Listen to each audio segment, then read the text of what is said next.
Is that right here? Okay. Good morning, everybody. Thank you for having me here, and thank you, Advisory 5, for inviting us down. As Igor said, my name is Zack Lyon. I'm the CEO and the innovator of H3Pelvic. I've got approximately 35 years of product design and engineering experience in medical, aerospace, automotive, telecommunications, nuclear. Now I'm back to medical. So you might be going, why is that? Well, there is a big space in the healthcare that needs to be addressed in the healthcare industry that is very aggravating for chronic pelvic pain sufferers. These people are 6 months or longer in pain. They are extremely aggravated. It's a taboo subject. I don't know if any of you guys have ever had these kind of conditions, but you have. You probably don't talk to many people about it. And you hope your doctor listens closely and can understand what's going on. So it's a vicious cycle of limited time with your physician, limited medications that might help, and there's a lot of complex conditions that comprise the general term pelvic pain. This market is massive. 1 out of 5 women and 1 out of 12 men will get chronic pelvic pain at some point in their lifetime, and it can be a very expensive proposition when it happens due to indirect costs, direct costs, surgeries, procedures, therapies, you name it. But as you can see, based on certain revenue projections, a small company like us could do quite well if we're able to tap into this market. So the challenge for us today is how do we transform that pain when you're dealing with someone that's in pain for 26 days before they can even see a physician? You know, the physicians, as you can see, are dropping like flies, and we're going to lose them, by 2034. 124,000 projected. So there's this circle of frustration between physician and patient that I believe we can help and create those patients that the physicians absolutely cannot stand into the patients they love, gratified patients. That's what I think we can do. How do we do that? We do that through thermal neuromodulation therapy. Cool to cold, warm to hot, cycling back and forth ad nauseum for whatever thermal dosage is appropriate. How do we do that? We deliver that with base systems. This is some of our MVPs where 8 out of 10 reported 5 points or more improvement on VAS score. But our testimonies are off the charts amazing, and we're very excited about that. Our team consists of 2 Duke University clinicians in urology, gynecology, and biomedical engineering. We are represented by marketing, quality assurance, web full stack development, and business strategy. Our timeline, in 2020, we were formed as a Delaware C corporation. We filed for our first patent, had first discovery. 2021 was a year of discovery where we continued to build MVPs and distribute those and learn more, filing for more patents. 2022, we were turned down not twice, but 3 times by the NIH. We applied for a 3rd patent and the world patents as well. 2024 was our year of wins, where we had a 2nd patent was issued, and we won an NIH grant from the HEAL program for about $400,000. There are other things we're working on, as you can see below. 2025 will be our year of execution. And the logical first pathway would be our business model to go after indication, interstitial cystitis with a 510K with data submission to address that condition, which is in itself massive. So we're looking to create a new standard of care for how we treat many underlying conditions of pelvic pain. We're endorsed by local physicians. That's quite nice and exciting. And today, we are seeking, if any of you have connections, know anybody, are these people in some of these areas, in some of these organizations, we would like to get in front of the insurance companies. We think we can show you how we can save you a ton of money. We can improve that patient outcome with empathetic, dignified, value-based systems that address this huge gulf that we're not meeting. And so thank you for your time. If you have any further questions, I'm here to answer.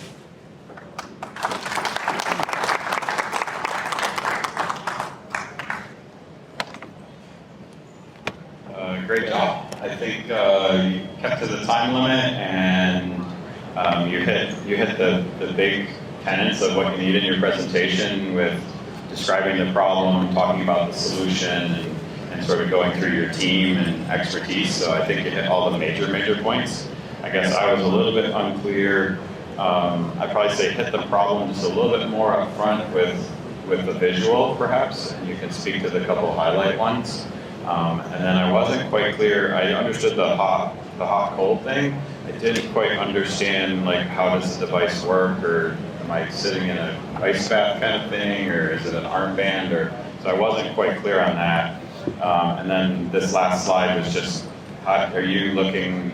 Is it reimbursable or is it cash pay right now? And you're looking for some connections on how to get it through the insurance the right way. So I wasn't quite clear on where you're at in that development, and then what's the how many people have used it kind of thing. What's your traction on the market? So those are my couple pieces of feedback and stuff. I'll let some others maybe weigh in, and we'll ask you a couple questions. Sure, thank you. Well, great job. I think that I like this. I like the size of the market that you and the indication. I think that's definitely a great area of need, unmet need, and I like how you presented that. The challenge with the physicians, obviously, the length of care and the amount of time that's needed to for them to try to address it and diagnose and address it. I'm aligned with a lot of Brian's comments, and what I would say is it would be really interesting to know that you've got the patents. Where is the competitive edge? What are the things that are being used now? And how, I know it's only 5 minutes. Exactly. 5 minutes, There's your but answer. still, like, you've got to get those differentiators out front so that people can recognize, like, this is the one to bet on, and this is why. Right. And you had a lot of the other pieces in there, but as far as the technology is concerned, I know you don't have a lot of use cases and things yet, but you do have the IP and being able to show why you think you're going to be able to slot in and how, given the reimbursement climate and everything else. What are those current things you'd be displacing? How would it work? Yeah, I agree with what everyone up here said as well. A couple of other questions. More points of clarification for us. 'Cause I thought the presentation was great for the 5 minutes you had. You mentioned that you do have one issued patent. It wasn't clear whether it was a US only patent or worldwide, and how it related back to your product. So is there really a barrier to copy your product or not? Unsure. And also, are there existing reimbursement codes, or are you having to create those codes? It's not just contacts with insurance, it's Medicare reimbursement codes.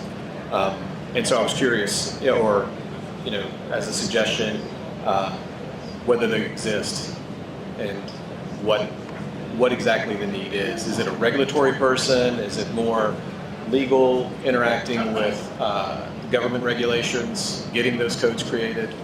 All the above? Sure. Could be, but great job. Thank you. As far as your questions about IP, I'd like to answer. We have 2 patents issued. A third is probably soon. These were all discovered from sending out over 30 systems throughout the country. So you asked how many. Not all of them responded. But the ones that did were really quite amazing. And the technology that we discovered in our first MVPs caused me to go to Duke University and create this interest. So I didn't tell you this, but we deliver it both externally and internally. I know it's a little weird, it's a very personal thing, but we deliver cold energy deeply internally, and this is what's so highly interested by the NIH.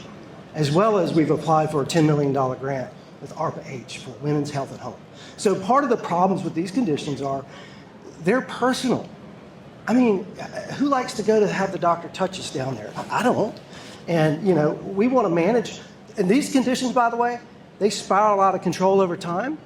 They also, I believe, can spiral into control with decentralization of the centralized nervous system. So I could get deep into science, we don't have time today, but that's what we're focusing on at the university, and that's why our first indication would give us a great labeled product that can address that indication, and we can hit the next and the next and the next and the next. So we have a pathway, and the reason I'm asking for this seeking connections is because I do have all the books. I have looked at all the codes. I have talked to a coder with Epic and have discussed how do I break into this? Where do we fit? And so this is an ongoing dialogue. I wish I had the answers for you. That's why I'm here today.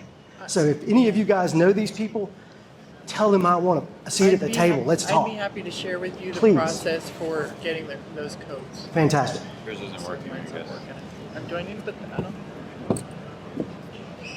Anything else? I think, yeah, how much time do we have here? But Yeah. I think you answered that really well, and I guess it's just that, there's a very tough time limit here on that front, and that's where you have to find that balance with the slides and what you're going to talk to the highlights, and we can read it faster than you can. So stick some of those little 3-second video clips or whatever that helps the visuals or the patent thing into the slides. And I think those little nuances of blending that for you're going to do more of these 5-minute pitches. So Yes. you want to perfect that where you can. But Sure. yeah, I think the reimbursement is the tough angle in this business for sure. So any feedback or go specific for us, like what exactly you're looking for, where you're at in that journey right now. So reimbursement from Medicare, Medicaid, or just private payer insurance? Starts with Medicare, Medicaid. Yeah. It starts with the CMS and the, Yeah. and the codes, and then and there's a process for that has a deadline of July. Right. The discussion with some of the clinicians at Duke maybe that we create a new code, and it's been done by one of the other guys twice, so they know the process. I don't. I'm learning, so this is a big learning experience. Do you feel like you have to get a new code in CMS, or is there carry-on codes? Like There may be. I'm sorry, I didn't mean to interrupt you. No, go ahead.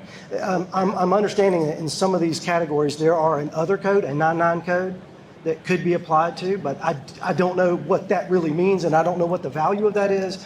So we're still in the process of, I know what cost of goods could be, but when we're looking at something where an insurance company is paying a few $1,000s, but the next step is $20,000 or $30,000 for a surgical procedure that may not be necessary, what if we could slip into that step therapy and say, hey, we're about 80% less than this, and this is the better patient outcome for the patient if it works. And you'd be wise to support us on this. How do we have that conversation with CMS to get a code for that? And it's curious just because I think you could go further down the path of trying to look at working with the therapist as this is an add-on service. It's not covered by insurance, but as a stepgap where you can look at other alternatives to insurance like Christian Care Ministries and some of those other vehicles to try and get some traction into the market. Yeah, the ideal dream that I have of this thing is that these people are suffering right now 24/7, and they are aggravated unbelievably. I actually took one last week because the physician at Duke University called me up and says, I can't do anything with her. Can you try it? I said, sure, why not? Nothing ventured, nothing gained. But the ideal thing would be that someone who has these conditions has a relationship with a physician. Like I said, physicians are maybe frustrated with this person. Look, I'm going to call you in a prescription for H3Pelvic. They're going to deliver this 24/7, your front doorstep. Their online videos show you how to use it. Of course, the labeling and the manuals in the package.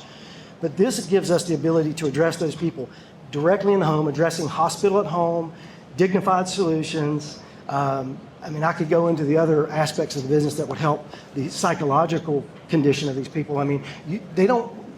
People don't talk to each other about it, but Facebook, Discord, Reddit, everywhere. It's amazing what people say and what they show that you learn. So I know that this market, I don't need the NIH papers to tell me it's big, and they do. People tell you so much. Thank you. Thank you.